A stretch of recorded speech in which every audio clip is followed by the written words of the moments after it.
Welcome to PSR studies. ఈరోజు ఆంధ్రప్రదేశ్లోని విద్యార్థులకు నిరుద్యోగులకైతే శుభవార్త ఏపీపీఎస్ నుంచి రావడం జరిగింది. ఏపీపీఎస్సీ అయితే ఒక అప్డేట్ ఇవ్వడం జరిగింది. పూర్తి వివరాలు తెలుసుకుందాం. వీడియో చూసిన వాళ్ళు తప్పకుండా వీడియో లైక్ చేసి ఛానల్ని సబ్స్క్రైబ్ చేసుకోండి. ఏపీపీఎస్సీ ఉద్యోగాలకు వయోపరిమితి పెంపు. నాన్ యూనిఫామ్ ఉద్యోగాలకు వచ్చేసి వయోపరిమితి ఇంతకుముందుకు 34 సంవత్సరాలు ఉండే 34 నుంచి 42కు పెంపు. యూనిఫామ్ ఉద్యోగాలకు వచ్చేసి 2 సంవత్సరాలు పెంపు చేయడం జరిగింది. అయితే ఈ పెంచిన వయోపరిమితి వచ్చేసి ఈ ఏడాది సెప్టెంబర్ 30 లోపు జరిగే నియామకాలకు వయోపరిమితి పెంపు వర్తిస్తుందని ప్రభుత్వం తెలిపింది. సెప్టెంబర్ లోపు ఉన్న రిక్రూట్మెంట్స్ మాత్రమే ఇది వర్తిస్తుందని చెప్పారు. ఏపీపీఎస్సీతో పాటు పలు ఏజెన్సీలు నిర్వహించే డైరెక్ట్ రిక్రూట్మెంట్ పోస్టులకు దీన్ని అమలు చేయనుంది.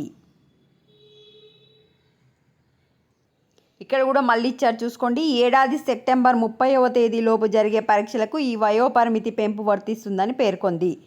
ఏపీ పబ్లిక్ సర్వీస్ కమిషన్ ఇతర నియామక సంస్థల ఆధ్వర్యంలో జరిగే నియామకాలకు అన్ని నాన్ యూనిఫామ్ సర్వీసులోని పోస్టులకు 34 నుంచి 42 సంవత్సరాల వరకు గరిష్ట వయోపరిమితిని సడలించింది.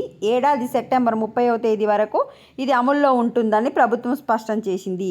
రాష్ట్ర మరియు సబార్డినేట్ సర్వీస్ రూల్స్లో లేదా సంబంధిత స్పెషల్ అడ్హాక్ రూల్స్లో శారీరక ప్రమాణాలు నిర్దేశించిన పోలీస్, ఎక్సైజ్, అగ్నిమాపక, జైళ్లు, అటవీ శాఖ, రవాణా శాఖల ఉద్యోగాల వంటి యూనిఫామ్ సర్వీస్ పోస్టులకు వయసు పెంపు నియమం వర్తించదని స్పష్టం చేశారు.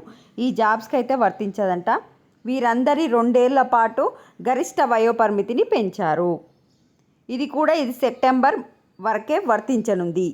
ఈ మధ్యకాలంలో ఉద్యోగాలకి సంబంధించి ఎలాంటి ప్రభుత్వ నోటిఫికేషన్ విడుదలైనా ఈ వయోపరిమితులు వర్తిస్తాయని ప్రభుత్వ ప్రధాన కార్యదర్శి పేర్కొన్నారు.